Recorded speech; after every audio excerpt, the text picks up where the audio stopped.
Assalamualaikum warahmatullahi wabarakatuh. My name is Anizulaika binti Fikri and my metric number is 281557.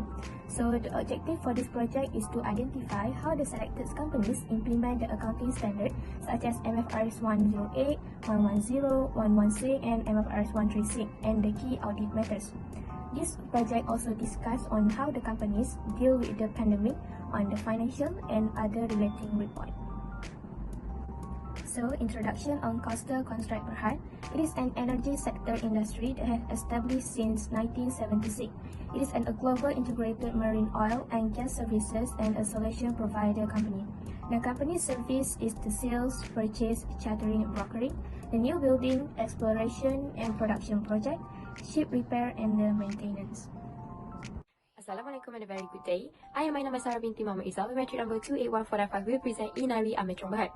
So this company is a company under the technology sector which founded in 2010 and located in Petaling Jaya, Selangor. This company provides electronic manufacturing service, EMS and also serve high quality services and products to the customers. Assalamualaikum warahmatullahi wabarakatuh. My name is Hasni Falda Bukadir. My metric number is 281473 and I would like to present about Tekna X Berhad company's background.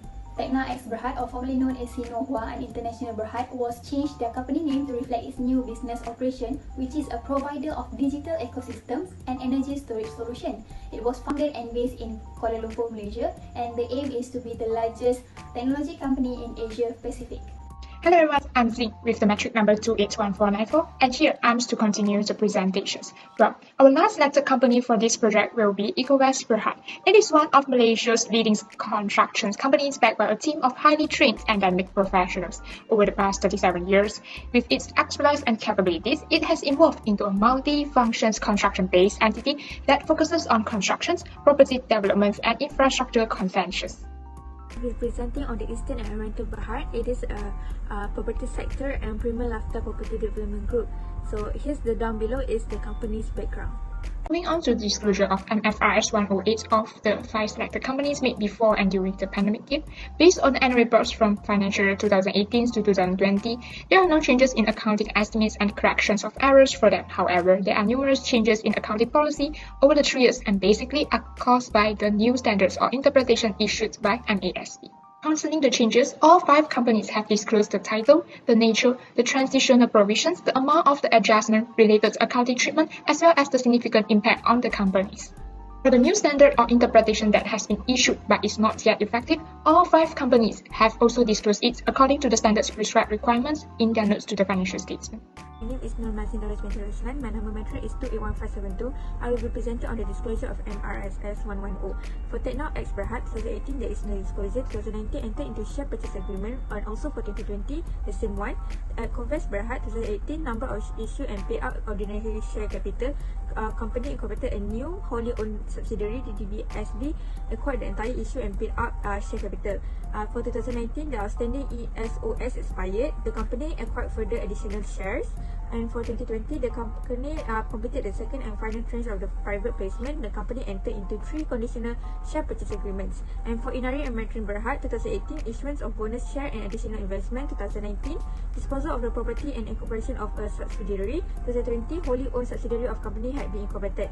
Postal Contracts Berhad for 2018, issue and paid out of the ordinary share capital. 2019, there is no disclosure. 2020, entered into a loan extension agreement with the bank to refinance the loan. For Eastern and Oriental Berhad 2018, wholly owned subsidiary of the company has been incorporated. Disposal of the subsidiary, restricted issue of stock units. 2019, fundraising that comprised of private placement of stock units, and 2020, incorporation of a new joint venture, issuance of Suhud Muharabah, and thirdly is the COVID-19 pandemic adjustment. The disclosure of MFRS 116 subsequent measurement in the selected companies are 4 out of 5 of them are stated their PPA using cost model, which indicates that their assets are carried at cost less cumulative depreciation and impairment. Meanwhile, for Tekna X Berhad, their PPE are stated at valuation cost. For financial year 2018, only Tekna X Berhad and Nari Amaton Berhad and Eastern and Oriental Berhad had recorded impairment. Over the 3 years, 2018 until 2020, the Convest Berhad does not have impairment recorded regards to the nature of the business, which is civil engineering and building construction. In financial year 2019, Tekna X, Inari Amaton, and Eastern and Oriental Berhad had recorded impairment. During the pandemic year 2020, the amount of impairment for Tekna X and Inari Amaton had increased. As for Coastal Contract Berhad, it was the first impairment recorded in the last 3 years. As you can see on the slide, these 5 companies has their own key audit matters which consists of 2018, 2019 and also 2020. But the most key audit matters that happen in the company is in Eastern and Oriental Berhad. And meanwhile, the company with the least key audit matters in 2018, 2019 and 2020 is Coastal Contracts Berhad and also Inari Amaton Berhad. As you can see, the most key audit matters that happen in these companies consist of revenue recognition, inventory valuation and also investment valuation. However, there are some companies and some key audit matters in their companies which consist of goodwill valuation, PPE impairment, impairment evaluation of investment in associate, impairment evaluation of concession assets which happen in Ecovest Berhad and also Tekna X Berhad. For financial statement analysis on Coastal Contract Berhad, under the liquidity, current ratio and quick ratio from 2018 to 2020 show a decreased trend, while for the inventory turnover and account receivable turnover shows an increased trend. For profitability ratio, 2019 is the best year since it shows a positive amount of the ratio amongst other years. And for solvency, 2019 also show a good response in terms of debt to equity, debt to asset and time interest earn ratio. Statement analysis of Inari Amaton Berhad, under the liquidity ratios which consists of current ratio and also quick ratio, it has an upward trend from 2018 until 2020. However, for inventory turnover and also account receivable turnover, it has a downward trend from 2018 until 2020. For profitable ratios which consists of return on equity and also return on assets, it has a downward trends also from 2018 until 2020 for both ratios under the profitability ratios.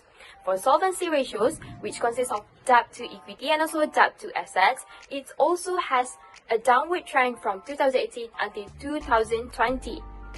However, for the time interest earned for solvency ratios, it shows that from 2018 until 2019, the value of time interest earned has decreased. However, from 2019 to 2020, it has increased from the time. I will be moving on the financial statement analysis for Eastern and Oriental Berhad.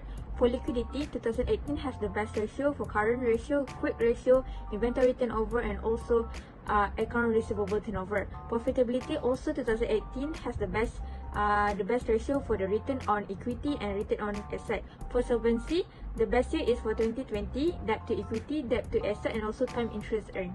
For Tekna X Berhad, the liquidity ratio showed a downward trend in both current and quick ratios. Meanwhile, profitability ratios indicate an unfavorable sign throughout the 3 financial years. This may be a result of changing nature of Tekna X business operation. For the solvency, the ratios indicate a favorable amount. This shows that the group was funded by assets. For Ecovest Berhad, from its liquidity, profitability, and solvency ratios computed, Ecovest generally shows a notable downward trend for its positions and performance. The group situation deteriorated further, especially during the pandemic period. Although Ecovest is still able to make itself in the liquid state, its liquidity levels are getting much lower than before they were in the pandemic. The same goes for profitability ratios. It appears that Ecovest is profitable with positive values. However, the pragmatic fall signifies that its ability to generate earnings and values is significantly reducing. If any unexpected situation arises, it may have difficulty meeting its long-term obligations too. It may be unable to make interest payments when they become due, since their time interest earned is only slightly greater than 1 time, and the debt accounts for nearly 3/4 of the assets. If this happens, Ecovest may face bankruptcy, even if it sells off its assets. As a conclusion, MFRS 108 shall disclose with retrospective or prospective method which will impact either prior, current or future period. MFRS 110 shall disclose when the date of financial statement were authorized and shall be updated if there's a new information after the reporting period.